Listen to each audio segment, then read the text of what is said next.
Did you hear what I was playing, Lane? I didn't think it polite to listen, sir. I'm sorry for that, for your sake. You see, I don't play accurately. Anyone can play accurately. I play with wonderful expression. As far as the piano is concerned, sentiment is my forte. I keep science for life. Yes, sir. And speaking of the science of life, Lane, have you got your cucumber sandwiches cut for Lady Bracknell? Why, yes, sir. Oh, by the way, Lane, I see from your book that on Thursday night when Lord Shawman and Miss Worthing were dining with me, 8 bottles of champagne are entered as having been consumed. Yes, sir. 8 bottles and a pint. Why is it that at a bachelor's establishment, the servants invariably drink the champagne? I ask merely for information. I attribute it to the superior quality of the wine, sir.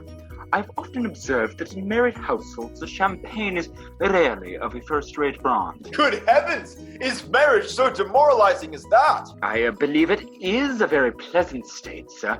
I've had very little experience of it myself at the present. I've only been married once, and that was in a consequence of a misunderstanding between myself and a younger person. I don't know that I'm much interested in your family life, Lane. No, sir. It is hardly a very interesting subject at all. I hardly think of it myself. Very natural, I'm sure. That will do, Lane. Thank you. Thank you, sir.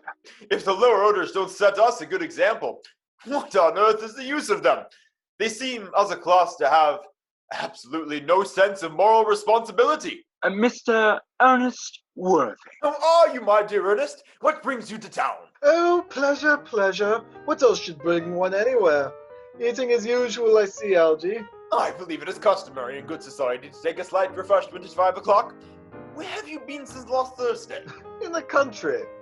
What on earth do you do there? When one is in town, one amuses oneself. When one is in the country, one amuses others. It is dreadfully boring. And who are these people whom you amuse? Oh, neighbors, neighbors. You got nice neighbors in your part of Shropshire. Perfectly horrid. Never speak to one of them. How immensely you must amuse them. By the way, Shropshire is your county, is it not? Yes, Shropshire. Yes, of course. Hello. Why all these cups? Why cucumber sandwiches? Why such reckless extravagance and one so young? Who's coming to tea? Oh, merely Aunt Augusta and Gwendolen. Oh, how perfectly delightful. Yes, it is all very well, but I'm afraid Aunt Augusta won't quite approve of your being here. May I ask why? My dear fellow, the way you flirt with Gwendolen is perfectly disgraceful. It's almost as bad as the way Gwendolen flirts with you. I am in love with Gwendolen. I've come up to town expressly to propose to her. I thought you had come up for pleasure. I call that business. How utterly unromantic you are. I really don't see anything romantic in proposing. It's very romantic to be in love, but there is nothing romantic about a definite proposal. Why one may be accepted, one usually is, I believe. Then the excitement is all over. The very essence of romance is uncertainty. If I ever get married, I'll certainly try to forget that fact. I have no doubt about that, dear Algy. The divorce court was specially invented for people whose memories are so curiously constituted. Oh, there's no use speculating on that subject. Divorces are made in heaven. Please don't touch the cucumber sandwiches. They're made especially for Aunt Augusta. Well, you've been eating them all the time. That's a quite different matter. She is my aunt. Have some bread and butter. The bread and butter is for Gwendolen. Gwendolen is devoted to bread and butter. Very good bread and butter it is too. Well, my dear fellow, you need not eat as though you're going to eat it all. You act as though you're married to her already. You're not married to her already, and I don't think that you'll ever be. Why on earth do you say that? Well, in the first place, girls never marry the men they flirt with. Girls don't think it's right. Oh, that is nonsense. It isn't. It is a great truth that accounts for the extraordinary number of bachelors one sees all over the place.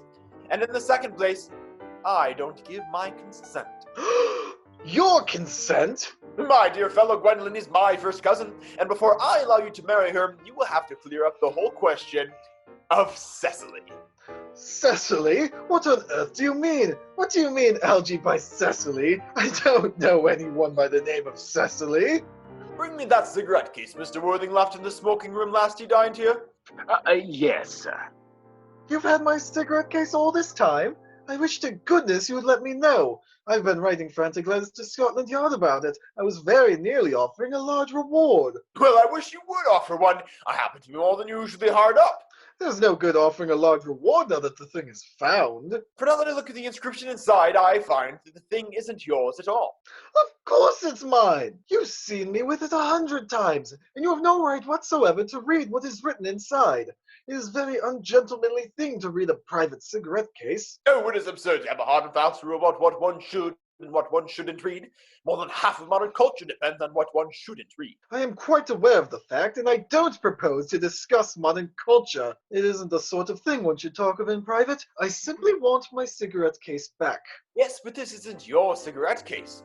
This cigarette case is a present from someone of the name of Cecily, and you said you didn't know anyone by that name. Well, if you want to know, Cecily happens to be my aunt. Your aunt? Yes, charming old lady she is too. Lives at Tunbridge Wells. Just give it back to me, Algie.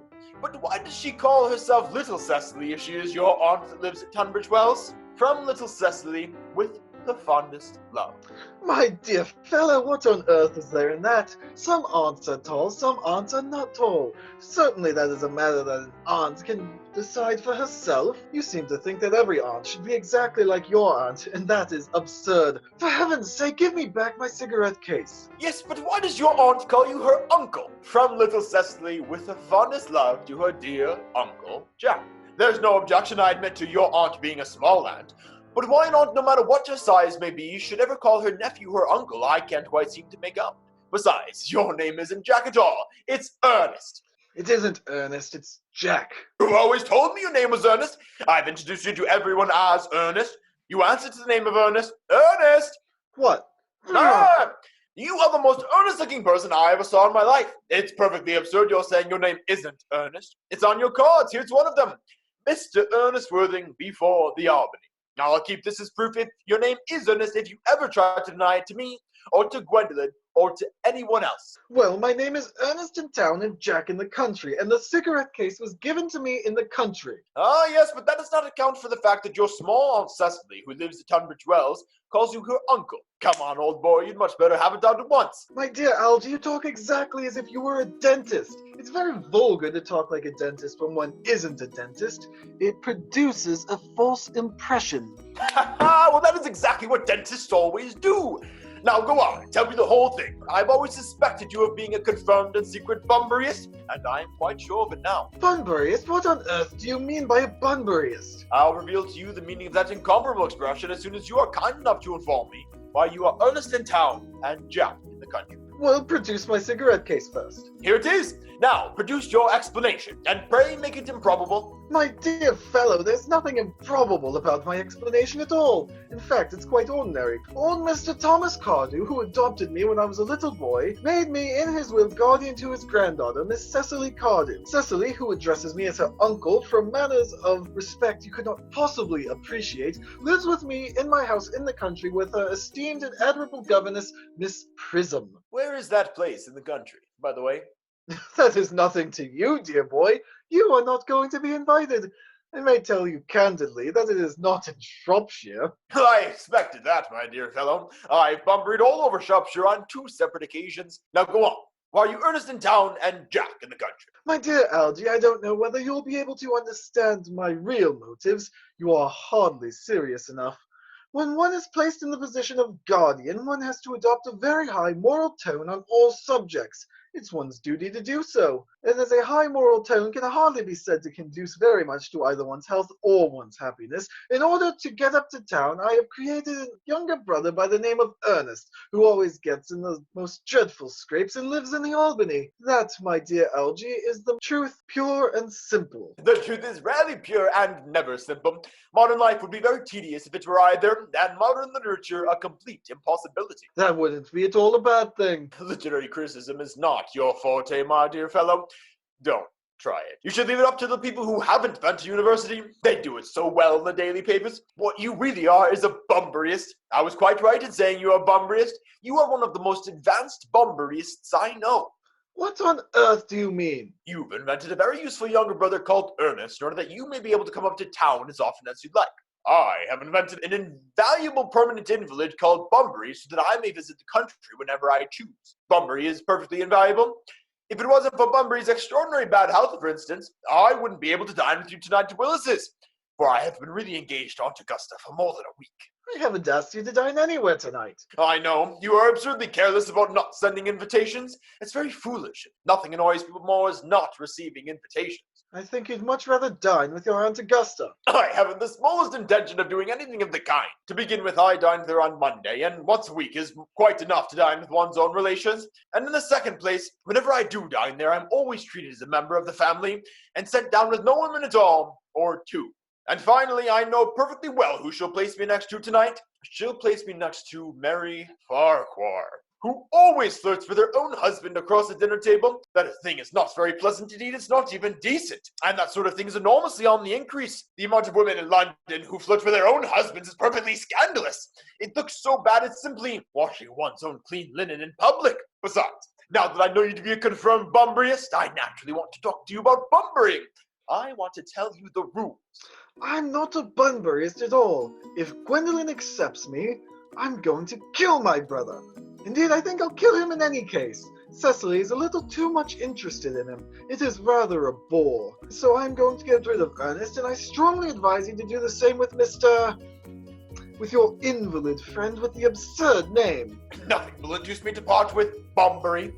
And if you ever get married, which seems to me to be extremely problematic, you will be very glad to know Bunbury. A man who marries without knowing Bunbury has a very tedious time of it. That is nonsense. If I marry a charming girl like Gwendolen, and she is the only girl I've ever loved in my whole life, I certainly don't want to know Bunbury. Haha, then your wife will. You don't seem to realize that in married life, 3 is company and 2 is none. That, my dear young friend, is the theory that the corrupt French drama has been purporting for the last 50 years. Yes, and that the happy English home is proved in half the time. For heaven's sake, don't try to be cynical. It's perfectly easy to be cynical. My dear fellow, it isn't easy to be anything nowadays. There's such a lot of beastly competition about it. Ah, that must be Aunt Augusta.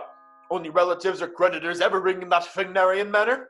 Now, if I get her out of the way for 10 minutes so that you can have an opportunity of proposing to Gwendolen, may I dine with you tonight at Willis's? I suppose so, if you want to. Ah, yes, but you must be serious about it. I hate people who are not serious about meals. It's so shallow of them.